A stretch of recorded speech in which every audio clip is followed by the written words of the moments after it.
공부 고민을 덜어드리고 바람직한 교육에 대해 함께 고민하는 교육격차 해소 프로젝트 에듀콕입니다. 오늘은 EBS 교육 전문 기자 송성원 기자 모시고 교육 정보 들어보겠습니다. 안녕하세요, 기자님. 안녕하십니까. 네.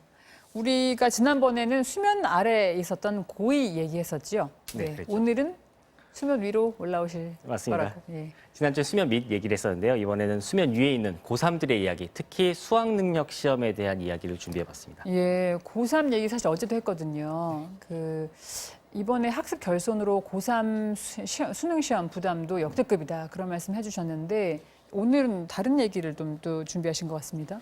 네, 올해 고3은 개학을 4월에 한 데다가 또 네. 등교 개학은 5월 20일이 돼서야 이루어졌는데요. 네. 전국 수험생들 사이에서 자신의 위치를 파악할 3월과 4월 모의평가도 정상적으로 이루어지지 못했습니다. 마지막으로 이제 부족한 실력을 끌어올릴 여름방학도 변경된 학사 일정 때문에 절반 정도로 줄어들었는데요. 코로나로 인한 상황 악화가 현실로 나타나면서 현재 고3 학생들의 수능 점수가 하락할 거다 이런 우려가 커졌는데요. 예. 최근에 전국 교육감들이 시도교육감 협의회 총회에서 올해 수능을 쉽게 내달라는 건의문을 만장일치로 통과시켰습니다. 네, 수능을 쉽게 내달라. 전반적으로 평균 점수를 좀 올릴 수 있게끔 모든 과목에 골고루 쉽게 내달라는 말씀인가요? 일부 교육청에서는 그런 요구도 있었는데요. 네. 일단 의견이 모아진 거는 영어와 한국사 같은 수능 절대평가에서 좀 더 쉽게 내달라는 말입니다. 근거로는 지난 6월 모의평가 결과를 들고 있는데요. 네. 6월 모의평가 결과를 보니까 절대평가 영어 영역에서 90점 이상 1등급 비율은 올랐지만 2, 3등급 비율은 오히려 낮아진 겁니다. 그러니까 비율이라는 말씀은 1등급을 받은 학생들이 더 많아졌고 네. 2, 3등급, 즉 중상위권 학생들의 비율은 적어졌다. 네, 숫자가 줄어들었다. 네, 이게 무슨 의미인가요?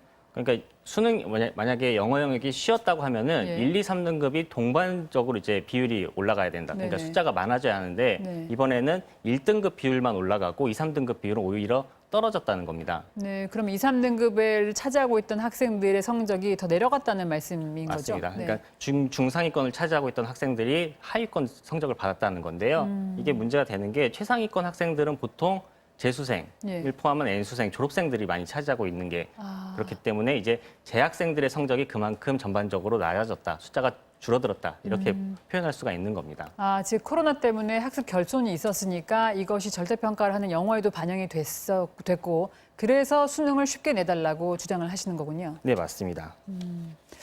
네네. 그래서 실제 수능 시험까지 가면 이 예. 재수생들을 포함한 N수생들의 숫자가 더 늘어나기 때문에 이러한 재수생과 재학생 사이의 격차가 더 커질 거란 전망이고요. 네. 그래서 다시 말해서 재학생 중에 중상위권 학생들이 이 코로나로 인해서 영향을 많이 받을 것 같으니까 네네. 수능 시험을 좀 더 쉽게 내달라는 요구입니다. 예, 그런데 해마다 사실 난이도 얘기 나오잖아요. 불수능, 물수능 얘기도 있고 난이도가 매년 나오는 얘기인데 올해 난이도 조절이 정말 힘들 것 같은데요. 예, 이 난이도 조절은 교육부 산하의 한국교육과정평가원에서 담당을 하는데요. 네. 어려운 수능을 가리켜 흔히들 불수능이라고 하면 아주 쉬웠으면 반대로 물수능이라고 하잖아요. 네네.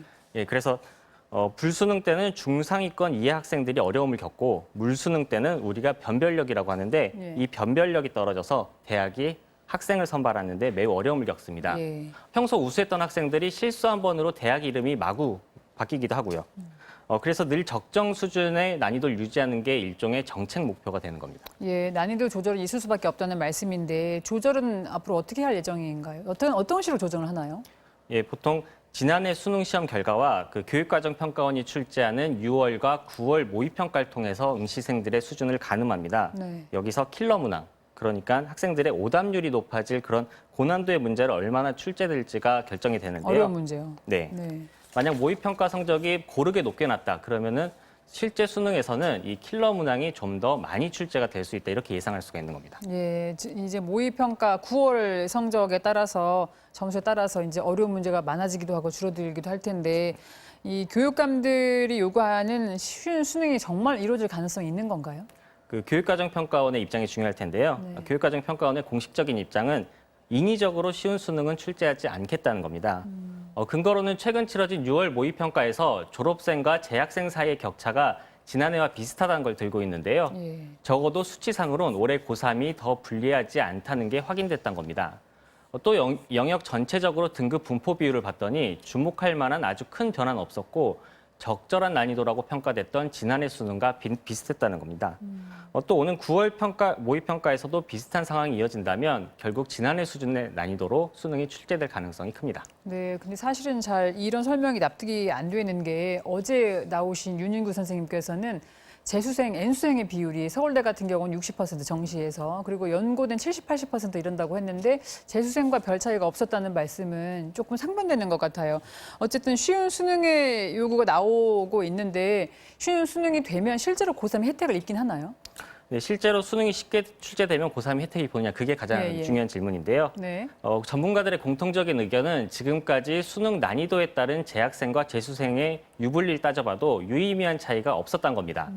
지난 5월 박백범 교육부 차관도 수능이 쉽게 출제된다고 해서 고3이 유리하다고 볼 수 없다 이렇게 못을 받기도 했는데요. 예. 따라서 지금까지의 상황을 종합해 봤을 때 수능 시험의 난이도가 현저히 낮아질 거다 이렇게 보기는 힘든 상황입니다. 아, 즉 요구는 있었지만 수능이 낮아질 가능성은 너무 기대하지 말아라. 네. 하던 대로 열심히 해야 될 것 같습니다. 예, 오늘 말씀 잘 들었습니다. 감사합니다.